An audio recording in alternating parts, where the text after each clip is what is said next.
आणि म्हणून मी असं म्हणतो की मनोज जरांगे म्हणतात, आता कसं आहे त्यांचं बोलणं की ते म्हणतात की मी मैदानातच नव्हतो.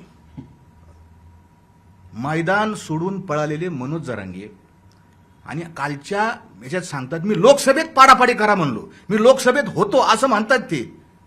लोकसभेत तुम्ही म्हणजे तुम्ही राजकारण केलंय. तुम्ही एका विशिष्ट पक्षाला म्हणजे महाविकास आघाडीच्या उमेदवारांना त्या येण्यासाठी आणि भाजपला पाडण्यासाठी तुम्ही बोललेले आहेत. पाडापाडी करा हे कोण बोललं? मनोज जरांगे. पाडून टाका, पाडा हे राजकीय शब्द येतं. सात पिढ्या वगैरे त्यांचे आजे पंजे ध्यानात ठेवतेन की परत उभा राहायचं का नाही राहायचं. ही कोणती भाषा आहे? काय संबंध आहे आरक्षणाचा?